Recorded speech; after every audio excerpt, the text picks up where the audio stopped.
यदि हजुरहरू पनि यो च्यानलमा नयाँ हुनुहुन्छ र यस्तै धार्मिक भिडियोहरू हेर्न चाहनुहुन्छ भने लाइक, कमेन्ट, सेयर र सब्सक्राइब गरी सँगै रहेको घन्टीको बटन पनि दबाउन नभुल्नुहोला। नमस्कार, सदा चाहिँ आज पनि यस श्रीमद् भागवत महापुराणको 7औं स्कन्द लिएर हजुरहरूको सामु उपस्थित भइसकेको छु। आज हामी यस 7औं स्कन्दको पहिलो र दोस्रो अध्याय पाठ गर्नेछौँ। सुरु गरौँ राजा परीक्षितको प्रश्नबाट। अध्यायको आरम्भमा राजा परीक्षित प्रश्न गर्नुहुन्छ, हे ब्राह्मण, भगवान सर्वत्र समदर्शी र समस्त प्राणीको प्यारो सुहृद हुनुहुन्छ। यस्तो हुँदाहुँदै पनि किन उहाँले भेदबुद्धि भएको साधारण पुरुष चाहिँ इन्द्रको पक्ष लिएर दैत्यहरूको वध गर्नुभयो? आफू साक्षात् परमानन्द स्वरूप भएकोले उहाँलाई देवताहरूसित केही प्रयोजन थिएन तथा निगुण हुनाले दैत्यहरूसित कुनै प्रकारको वैर विरोध छैन। डर भयो होला भन्ने कुरा त असम्भव छ। भगवत प्रेमको सौभाग्यले सम्पन्न हुनुभएको हे महात्मा, हाम्रो चित्तमा भगवानको सत्यवादी गुणको बारेमा अत्यन्त सन्देह भइराखेको छ। कृपया यस सन्देहलाई दूर गरिदिनुहोस्। श्री सुखदेवजी आज्ञा गर्नुहुन्छ, हे महाराज परीक्षित, भगवानको अद्भुत चरित्रको सम्बन्धमा तिमीले यो अत्यन्त राम्रो प्रश्न गर्यौ, किनकि यस्ता प्रसङ्ग प्रहलाद आदि भक्तहरूको महिमाले पूर्ण हुन्छ, जसलाई श्रवण गर्नाले भगवान प्रतिको भक्ति बढेर आउँछ। यो परम पवित्र प्रहलादको चरित्रलाई नारद आदि मुनिहरू समेत अत्यन्त प्रेमसँग गाइरहन्छन्। अब म पनि आफ्ना पिता मुनिवर श्रीकृष्ण द्वैपायनलाई नमस्कार गरेर भगवानको यो लीला वर्णन गर्दछु। वास्तवमा भगवान निर्गुण र प्रकृतिदेखि भिन्न हुनुहुन्छ, अतएव उहाँमा राग द्वेष हुने कुनै कारण छैन। अजन्मा र अव्यक्त अर्थात् शरीर आदि रहित हुनुहुन्छ तापनि आफ्नो मायाको गुणलाई स्वीकार गरिन बाध्य बाधक भाव अर्थात् मर्ने मार्ने दुवै परस्पर विरोधी रूपलाई ग्रहण गर्नुहुन्छ। सत्वगुण, रजोगुण, तमोगुण यी तीनै मायाका गुण हुन्, परमात्माका त होइनन्। हे राजन, यी तीन गुण पनि एकैचोटि घट्ने बढ्ने हुन्नन्। यसै कारणले भगवान मौका मौकामा समय अनुसार गुणलाई स्वीकार गर्नुहुन्छ। सत्वगुणको प्रधानताको समयमा देवता र ऋषिहरूको शरीरमा प्रवेश गरेर उनीहरूको अभ्युदय गर्नुहुन्छ। त्यसै गरी रजोगुणको वृद्धिको समयमा असुरहरूको र तमोगुणको प्रधानता भएमा यक्ष र राक्षस आदिको शरीरमा प्रविष्ट भई उनीहरूको बुद्धि अथवा वृद्धि गर्नुहुन्छ। जस्तै व्यापक अग्नि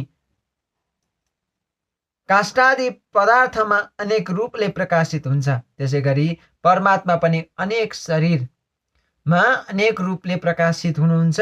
शरीरदेखि भिन्न देखिनुहुन्न, किनकि जसरी काष्ठादि भिन्न भिन्न आश्रय लिएको अग्नि मन्थनद्वारा प्रकट हुन्छ, त्यसै गरी विचारशील पुरुष हृदय मन्थन गरेर अर्थात् उहाँ बाहेक सबै वस्तुको बाध गर्दा गर्दै अन्त्यमा आफ्नै हृदयमा उहाँलाई अन्तर्यामी रूपले प्राप्त गर्दछ। जब परमेश्वरलाई नाना प्रकारका शरीरको रचना गर्ने इच्छा हुन्छ, त्यस बेला सत्वगुणको सृष्टि गर्नुहुन्छ, एवं जब उहाँलाई शयन गर्ने अर्थात् यी शरीरहरूको संहार गर्ने इच्छा हुन्छ, त्यस बेला तमोगुणलाई बढाइदिनुहुन्छ।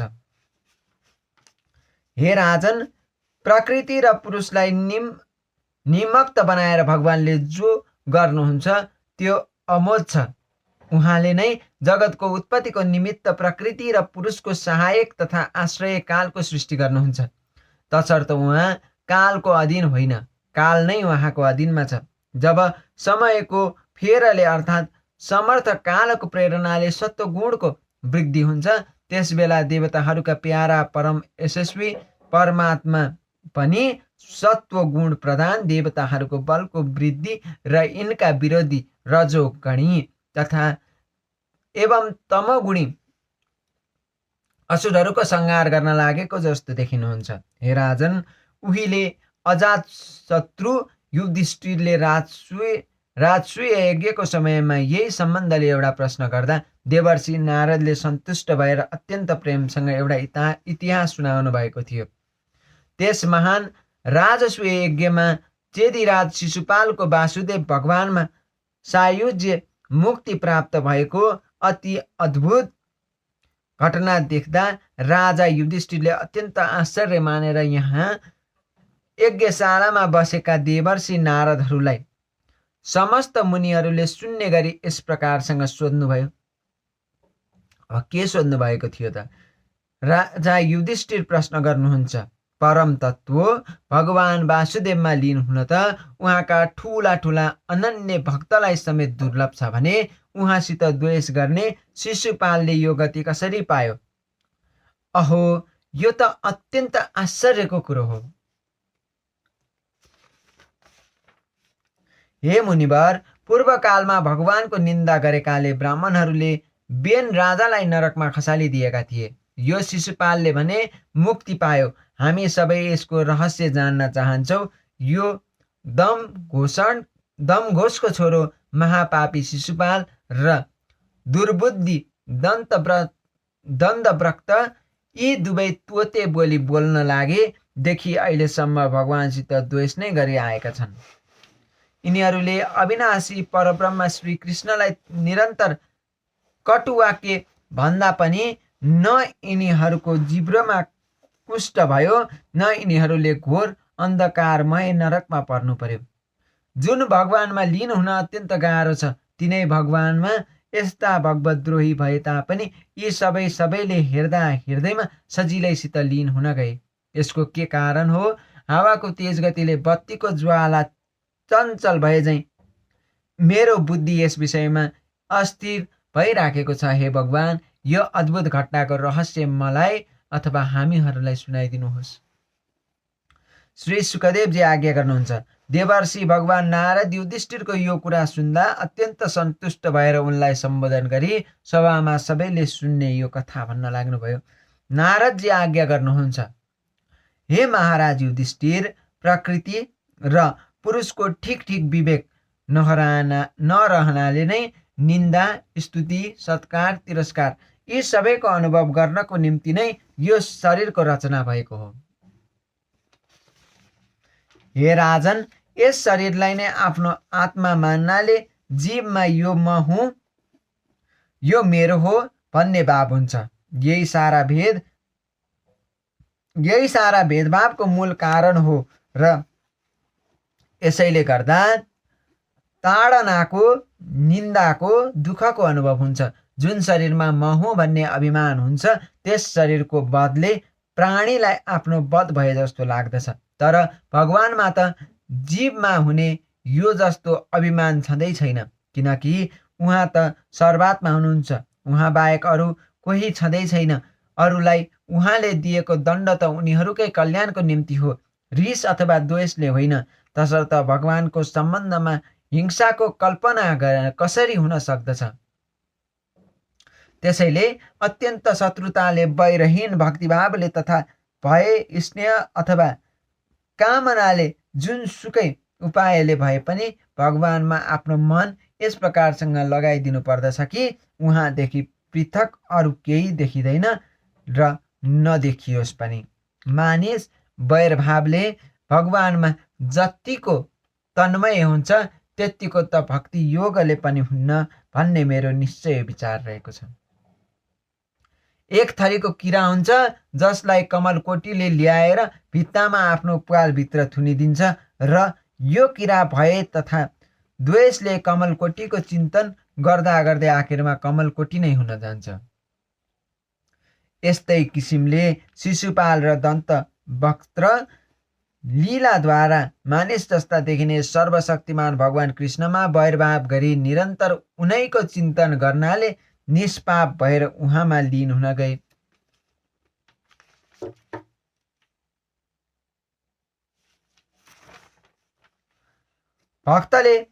भक्तिले झैँ अनेक जना काम, द्वेष, भय, स्नेह आदि उपायले भगवानमा चित्त लगाएकोले आफ्नो सारा काम विकृत पाप पखालेर उहाँमा सायुज्य प्राप्त गरिरहेका छन्।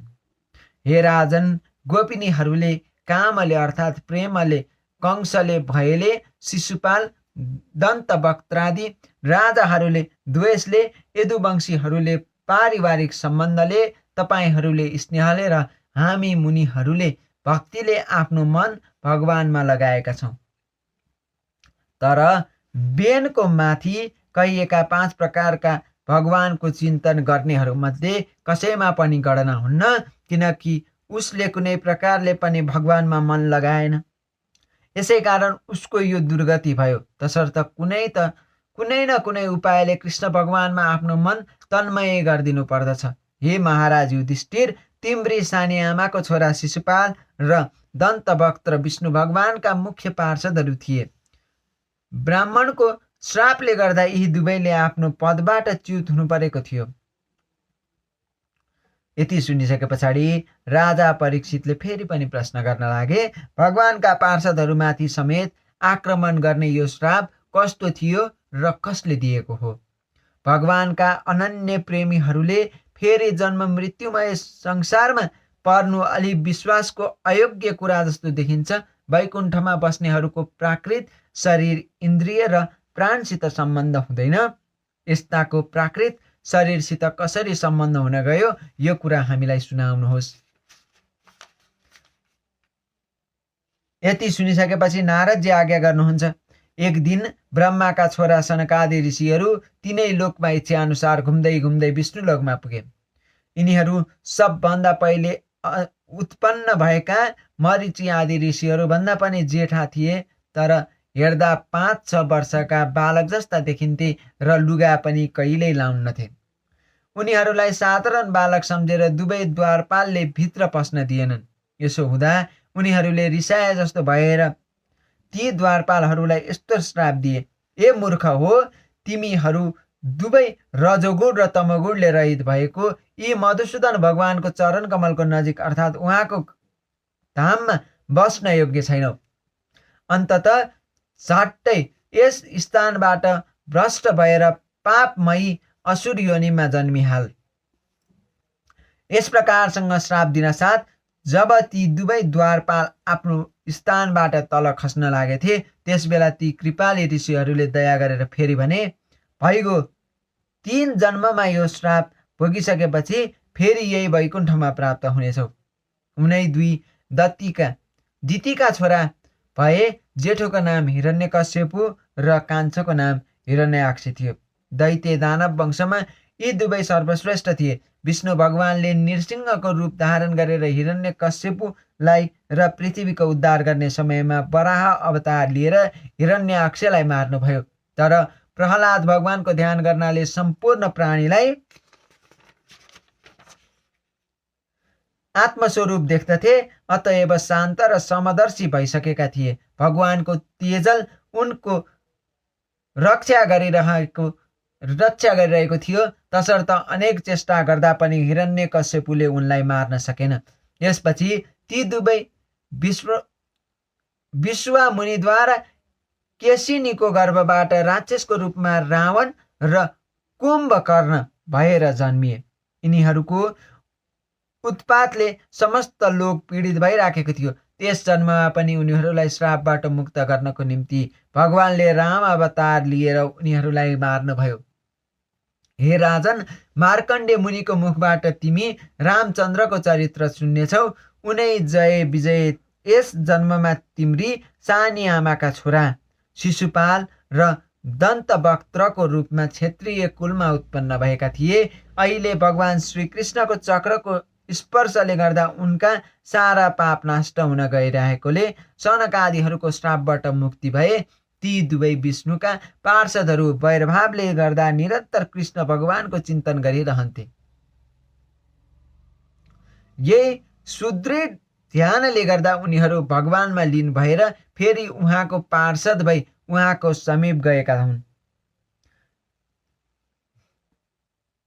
युधिष्ठिर प्रश्न गर्दछन्, फेरि पनि हे भगवान, हिरण्यकश्यपुले आफ्नो प्यारो छोरो महात्मा प्रहलादसित किन द्वेष गर्यो? असुर कुलमा जन्मेको भए तापनि कुन साधनले प्रहलादको श्रीकृष्णमा एकाग्र भक्ति हुन गयो? यो सब कुरा हामीलाई भन्ने कृपा गर्नुहोस्। युधिष्ठिरको प्रश्न सुनिसके पछाडि नारदजी आज्ञा गर्नुहुन्छ, हे महाराज युधिष्ठिर, देवताहरूको कल्याणको निम्ति भगवानले वराह अवतार लिएर हिरण्यकश्यपलाई मारेपछि त भाइको मृत्युले गर्दा उसको दाजु हिरण्यकश्यपु रिस र शोकले अत्यन्त व्याकुल भयो। रिसले थर काँप्दै दाँतले बारम्बार ओठ टोक्न लाग्यो। क्रोधाग्निले प्रज्वलित भएका दुवै नेत्रका धुवाले गर्दा खैरो भएको आकाशतिर हेरेर त्यसले भन्यो, यस बेलाको भीषण दारा, उग्र दृष्टि एवं बाङ्गिएको आँखी बाउले गर्दा उसको मुख हेर्न नसकिने भएको थियो। यस्तो अवस्थामा उसले सबैको बीचमा त्रिशूल उचालेर दानवहरूलाई भन्यो, ए द्विमुर्दा, त्रयक्ष, सम्बर, शतबाहु, हयग्रीव, नमुची, पाक, इलबल, विप्रचिति, पुलोमा आदि गरिएका दैत्य दानव हो, पहिले मेरो कुरा सुन अनि सोही अनुसार काम गरिहाल। यसमा ढिलो नगर।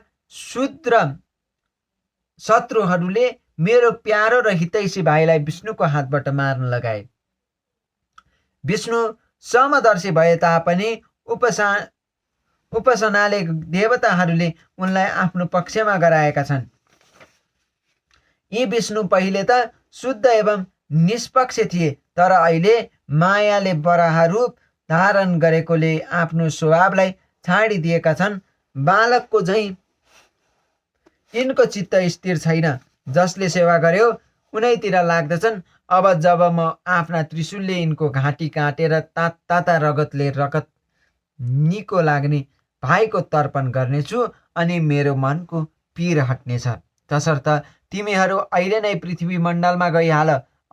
अचेल त्यहाँ ब्राह्मण र क्षत्रियहरूको खुब बढ्ती भइराखेको छ। त्यहाँ जो तपस्या, यज्ञ, वेद अध्ययन, व्रत, दान आदि सत्कर्म गर्न लागेका छन्, ती सबैलाई मारिदेऊ। यज्ञ र धर्म नै त्यो पुराण पुरुष विष्णुको स्वरूप हुनाले ब्राह्मणहरूद्वारा गरिएको धर्म कर्म नै उसलाई मेट्ने जरो हो। देवता, ऋषि, पितृगण, समस्त प्राणी र धर्मको उही विष्णु परम आश्चर्य हो। जहाँ जहाँ ब्राह्मण, गाई, वेद, वर्ण, श्रम अनुसारको धर्म कर्म हुन लागेको छन्, त्यस देशमा गई तिनलाई दडाइदेऊ एवं उजाड गरिदेऊ।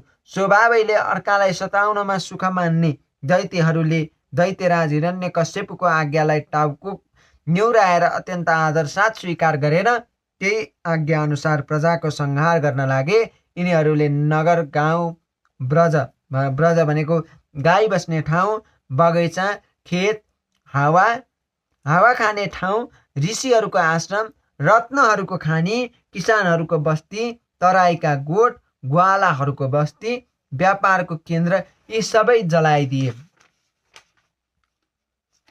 एक थरी दैत्यले कोदालीले ठुला ठुला पुल, पर्खाल, सहरका ढोका फोरफार पारे एवं अर्का थरीले वनचरोले फलफुल लागेको हरिया हरिया रुख काटिदिए र कुनै कुनै दैत्यले त बल्दो दाउराले दुनियाँको घरमा आगो सल्काइदिए। यस प्रकारसँग दैत्यराज हिरण्यकश्यपका अनुचरले बारम्बार दुनियाँलाई अतिशय पीडित गर्न लागेको देखेपछि देवताहरू यज्ञ भाग नपाउनाले स्वर्ग छाडेर गुप्त रूपले पृथ्वीमा विचरण गर्न लागे। यता बन्धु वियोगले दुखित भएको हिरण्यकश्यपुले मरेको भाइको अन्त्येष्टि क्रियाबाट छुट्टी पाएपछि शकुनी, सम्बर, धृष्ट, भूत सन्तापन, वृक, कालनाभ, महानाभ, हरिमुष्टु र उत्कच आदि आफ्ना भतिजाहरूलाई सान्त्वना दियो र त्यसपछि हे महाराज युधिष्ठिर, यी भतिजाहरूकी आमा रुषा भानु र आफ्नी माता दितिलाई देश, काल र परिस्थिति जान्ने त्यो हिरण्यकश्यपु मधुरो बोली गरेर यस प्रकारसँग सम्झाउन लागे। हे माता, बुहारी छोराहरू हो, तिमीहरूले वीर हिरण्यकश्यपको निम्ति कुनै प्रकारले शोक गर्नु उचित छैन, किनकि वीर पुरुषको निम्ति त शत्रुको अगाडि नै शरीर त्याग गर्नु प्रशंसनीय र प्रार्थनीय छ, हुने पनि गर्दछ। हे देवी, जसरी पानीको धारामा एकै छिनको निम्ति अनेक बटुवा जम्मा हुन्छन्, त्यसै गरी प्राणीहरू यस संसारमा आफ्नो पूर्वजन्मको फलले कहिले एकत्रित हुन्छन् र कहिले छुटिन्छन्। वास्तवमा आत्मा त अमर अर्थात् नित्य, अविनाशी, शुद्ध, सर्वगत, सर्वज्ञ र देह, इन्द्रिय आदि असत पदार्थदेखि फरक छ। आत्मा आफ्नो अविद्याले गर्दा सुख दुःख आदि गुणलाई स्वीकार गरी सूक्ष्म शरीर ग्रहण गर्छ। जसरी जल हल्लदाखेरि त्यसमा प्रतिबिम्बित भएका किनाराका रुख हल्ले जस्तो देखिन्छन्, तथा दृष्टि घुम्दाखेरिमा पृथ्वी पनि घुमेको जस्तो लाग्दछ। त्यसै गरी हे कल्याणी, मायाको गुणद्वारा मन भ्रान्त भएकोले आत्मा वास्तवमा निर्विकार भए तापनि मन झैँ भ्रान्त जस्तो देखिन्छ र स्थूल तथा सूक्ष्म शरीरसित आफ्नो कुनै सम्बन्ध नभए तापनि सम्बन्ध भए जस्तो देखिन्छ। सब तरहबाट शरीर रहित आत्मामा शरीरको भावना हुने बुद्धिलाई नै आत्मविपरीत अर्थात् उल्टो ज्ञान भन्दछ। यही आत्मविपरीतले गर्दा प्रिय वस्तुसितको वियोग र अप्रियसितको संयोग हुन जान्छ एवं कर्मसित सम्बन्ध हुन जानाले संसारमा भड्कनु पर्दछ। जन्म, मृत्यु, नाना प्रकारका शोक, अविवेक, चिन्ता एवं विवेक, आत्मज्ञानको विस्मृति, ती सबैको कारण नै अज्ञान हो। यस सम्बन्धमा पण्डितहरूले उदाहरण रूपमा एउटा प्राचीन इतिहास भनेका छन्। यस इतिहासमा मरेको मानिसका सम्बन्धीहरूसित यमराजको कुराकानी वर्णन गरिएको छ। तिमी पनि ध्यान दिएर यो सुन।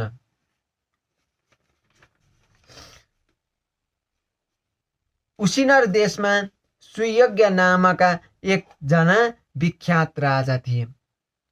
युद्ध क्षेत्रमा शत्रुहरूको हातबाट यिनी मारिएर यिनका दाजुलाई लासलाई चारैतिरबाट घेरेर बसे। उनको रत्न जडिएको कवच छिन्न भिन्न भएको थियो। सारा गहना एवं माला जताततै खसिराखेका थिए। बाणको मारले मुटु फुट्न गएकोले सारा शरीर रगत मुछिएको थियो। केश फुकेका तथा आँखा भित्र पसेका थिए। जीवित छँदा रिसमा दाँतले च्यापेको ओठ च्यापेको च्यापै थियो। मुख कमल धुलोले ढाकिएको र शस्त्र एवं हात काटिएर छिन्न भिन्न भइराखेको थिए। आफ्ना पतिदेव उसिनर नरेशलाई विधाताले यस्तो अवस्थामा पुर्याएको देख्दा उनका महारानीहरूलाई अत्यन्त दुःख भयो र हे नाथ, हामी त त्यसै मर्यौं भन्दै बारम्बार हातले छाती पिट्दै उनको खुट्टानेर लडे। यिनीहरू चिच्याएर विलाप गर्दै यसरी रोए कि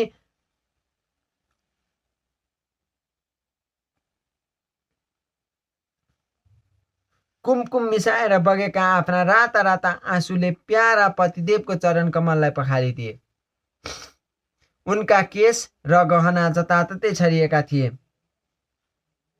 अनि ती रानीहरू करुणापूर्ण स्वरले सुन्नेहरूको हृदयमा समेत शोक उत्पन्न हुने गरी यस प्रकारसँग विलाप गर्न लागे। अहो हे नाथ, आज निर्दयी विधाताले हामीले आँखाले हेर्न नसक्ने अवस्थामा तपाईलाई पुर्याइदियो। हे स्वामी, तपाईँ पहिले उसिनर देशका बासिन्दाहरूको वृत्तिदाता हुनुहुन्थ्यो, तर आज निर्दयी विधाताले तपाईलाई उनीहरूको शोक बढाउने बनाइदियो। हे पृथ्वीपते, तपाईँ हाम्रो सानो सेवालाई पनि ठुलो सम्झनुहुन्थ्यो र हामीसित अत्यन्त प्रेम गर्नुहुन्थ्यो। हाय, अब तपाईँ बिना हामी कसरी रहन सकौँला। अन्ततः हे वीर, जहाँ तपाईँ जान लाग्नु भएको छ त्यहाँ आउनको निम्ति तपाईँका चरणका दासी हामीहरूलाई पनि आज्ञा दिनुहोस्। यस प्रकारसँग आफ्ना मरेका पतिलाई सम्झेर विलाप गर्दा गर्दैमा सूर्यास्त भइहाल्यो र तैपनि तिनीहरूले मुर्दाको दाह संस्कार हुन दिएनन्। मरेका राजा बन्धुहरूले यस किसिमसँग विलाप गरेको सुन्दा यमराज बालक रूपले प्रकट भई उनीहरू नेर आएर भन्न लाग्नुभयो, अहो यिनीहरू सबै उमेरमा मभन्दा बढी छन् र रात दिन संसारमा प्राणीलाई मरे जन्मेको देखिरहेका छन्, तैपनि यिनीहरूलाई यो कस्तो मोह भइराखेको होला। यो मानिस जहाँबाट आएको थियो उही गयो, यिनीहरूले पनि कुनै न कुनै त्यही जानु पर्दछ। अन्तत व्यर्थमा यत्तिको शोक गर्नुको के आवश्यकता छ र? अहो, हामी नै परम धन्य छौँ, किनकि यस लोकमा आमा बुवाले छोडिदिएको भए तापनि कुनै प्रकारको चिन्ता गर्दैनौँ। हाम्रो शरीरमा पुरा ताकत छैन तापनि ब्वाँसोहरूले हामीलाई खाँदैनन्। जसले गर्भमा रक्षा गर्यो त्यसैले यहाँ पनि गर्दछ भन्ने विचारले निश्चिन्त छौँ। ए अबला हो, जुन अविनाशी परमेश्वर आफ्नो मोजमा यस रगतको रचना गर्दछन् तथा स्वयं यसको पालन र सङ्घार समेत गर्दछन्, उनै प्रभुको यो चराचर जगत खेलौना मात्र हो भन्ने पण्डितहरूको भनाइ छ। अन्ततः उनी यस जगतलाई दण्ड या पुरस्कार दिनमा सामर्थ्य छन्। ईश्वरद्वारा रक्षा भएको खण्डमा बाटोमा खसेको वस्तु पनि जस्ताको तस्तै रहिरहन्छ, तर उहाँले उपेक्षा गरेमा घरमा राखिएको पदार्थ पनि नष्ट भएको जान्छ। परमात्माको दया दृष्टि भएका अनाथ र वनमा रहने मानिस पनि धेरै कालसम्म जीवित रहन सक्छ, तर दैव विपरीत भएमा त घरमा सुरक्षित रहने पनि मर्दछ। समस्त प्राणीहरूको शरीर आफ्नो पूर्वजन्मको कर्म अनुसार समय समयमा उत्पन्न र नष्ट हुने गर्दछ, तर आत्मा र शरीरमा रहे तापनि शरीरदेखि भिन्न हुनाले उसको शरीरको जन्म मरण आदि धर्मले उसलाई अथवा उसको आत्मालाई छुन सक्दैन। मानिसले जसरी आफ्नो घरलाई आफूदेखि पृथक र माटोले बनेको सम्झन्छ, त्यसै गरी यो शरीर पनि आफूदेखि भिन्न छ। मोहले गर्दा पुरुषले यो शरीरलाई आफ्नो सम्झिराखेको छ। जसरी जलको विकार बुदबुद, पृथ्वीको विकार घटादि, सुनको विकार गहना इत्यादि समय समयमा बन्दछ र फेरि नष्ट हुन्छ, त्यसै गरी जल, पृथ्वी र तेजको परमाणुले बनेको यो शरीर पनि अरू पदार्थ चाहिँ समय समयमा बगेर बिग्रदै जान्छ। जसरी अग्नि काठमा व्याप्त भए तापनि उदेखि फरक छ, वायु शरीरभित्र रहे तापनि देहसित उसको केही सम्बन्ध छैन, आकाश सर्वत्र व्याप्त भए तापनि कसैको दोष गुणमा लिप्त हुँदैन, त्यसै गरी समस्त देह र इन्द्रियहरूमा रहने र उनीहरूको आश्रय आत्मा पनि उनीहरूदेखि अलगै छ। ए मूर्ख हो, जसको निम्ति तिमीहरू शोक गरिरहेका छौ नि, त्यो सुयज्ञ नाम गरेको शरीर तिम्रो अगाडि लडिराखेको छ। तिमीहरूले देख्ने गरेको पनि यही हो। यसमा जसले सुन्ने बोल्ने गरेको थियो, यसलाई कसैले देखेको थिएन र अहिले पनि देखिएको छैन, तसर्थ त्यसको निम्ति शोक गर्नु व्यर्थ हो। इन्द्रिय प्रधान प्राण वायु देख्ने, सुन्ने र बोल्ने होइन, किनकि सुसुप्तिको अवस्थामा प्राण त रहन्छ, तर यो बोल्ने सुन्ने केही गर्दैन। जसले गर्दा जन्मै इन्द्रियहरू आफ्नो काम गर्दछन्, त्यो आत्मा र प्राण र देहदेखि सर्वथा पृथक छ। उत्तम एवं अधम, पशु पक्षी देव मनुष्य शरीर पञ्चभूत इन्द्रिय र मनद्वारा निर्मित हुने हुन्। सर्वगत आत्मा शरीरदेखि भिन्न भए तापनि उक्त शरीरलाई अभिमानद्वारा ग्रहण गर्दछ र विवेक बलले त्यसबाट मुक्त पनि हुन्छ। जबसम्म आत्मा 5 प्राण, 5 कर्मेन्द्रिय, 5 ज्ञानेन्द्रिय, बुद्धि र मन यी समस्त तत्त्वले बनेको लिङ्ग शरीरसित युक्त रहन्छ, तबसम्म उसका सबै कर्म बन्धनको कारण हुन्छन् र यही बन्धनले गर्दा उसलाई मोह र क्लेश बारम्बार उपस्थित भइरहन्छ। तर यी मोहादिको अस्तित्वको कारण केवल माया नै हो। गुणहरूका कार्य स्वरूप सुख दुःख आदिलाई सत्य भन्ठान्नु अथवा सत्य भन्नु केवल मिथ्या अभिनिवेश अर्थात् असत्याग्रह मात्र हो। मनोरथको समयमा कल्पना गरिएका र सपनाको समयमा देखिएका वस्तु चाहिँ इन्द्रियद्वारा ग्रहण गरिएका सबै विषयहरू मिथ्या हुन्। तसर्थ शरीर र आत्माको तत्त्व बुझेको व्यक्तिले न त यो अनित्य शरीरको निम्ति शोक गर्दछ न नित्य आत्माको निम्ति। तर ज्ञान दृढ नभएकोले कसैको शोक गर्ने स्वभावै हुन्छ, त्यस्ताको निम्ति गर्ने के। यस सम्बन्धमा म तिमीलाई एउटा दृष्टान्त सुनाउँछु। विधाताद्वारा पंक्षीहरूको निम्ति काल जस्तै बनेको एउटा ब्यादा कुनै एक जङ्गलमा रहन्थ्यो। त्यो जताततै जाल फिजाई अन्नको गेडा छरेर चराहरूलाई लोभ्याएर फसाउने गर्दथ्यो। एक दिन त्यस शिकारीले कुलिङ्ग पंक्षीको एक जोडीलाई वनमा यताउति गर्न लागेको देख्यो। यिनमा पोथी चाहिँलाई त्यसले दानामा लोभ्याइहाल्यो। कालको गतिले गर्दा हे रानी हो, त्यो कुलङ्गी ब्यादाको जालको पासोमा फसिहाल्यो। पोथीलाई यस्तो आपत्तिमा परेको देख्दा भालेको अन्तकरण अत्यन्त दुखित भयो। उसलाई छुट्याउन असमर्थ भएकोले त्यो बिचरा स्नेहले गर्दा त्यस बिचारीको निम्ति यसरी विलाप गर्न लाग्यो। अहो, सर्वसमर्थ भए तापनि वास्तवमा विधाता अत्यन्त निर्दयी छ। म अभागीको निम्ति शोक गरिरहेकी र स्त्री हुनाले सबैकै करुणा पात्री भएकी मेरी यो दीना स्वास्नीलाई लिएर यसले के गर्न लाग्यो होला। यो स्त्री त मेरा आधा शरीर हो। यसको वियोगले मेरो यो आधा शरीर जीवित रहेर अत्यन्त दुःख पाउनेछ। दुःखमय जीवनले अत्यन्त व्यथित हुने यस आधा शरीरको मलाई केही प्रयोजन छैन। विधाताले मलाई समेत लगिदिए राम्रो हुने थियो। मेरा बच्चाहरूको अहिलेसम्म पखेटा पनि उम्रेको छैन। आमा नभएका त्यस्ता बच्चाहरूलाई म कसरी पालुला। अहो, आज मेरो अभागी बच्चाहरू भोकले गर्दा गुडमा आफ्नी आमालाई कहिले आउली भनेर पर्खिराखेका होलान्।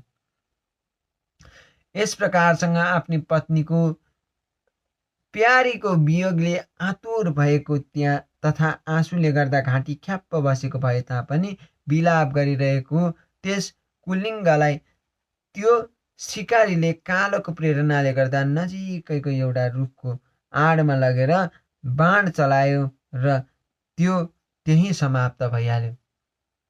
हे मूर्ख रानी हो, तिमीहरूको पनि त्यस्तै दशा हुनेछ। आफ्नो अवश्य हुने मृत्युपट्टि त हेर्दैनौ। यस पतिको निम्तिमा 100 वर्षसम्म शोक गरिरहे तापनि तिमीहरूले यसलाई पाउन सक्दैन।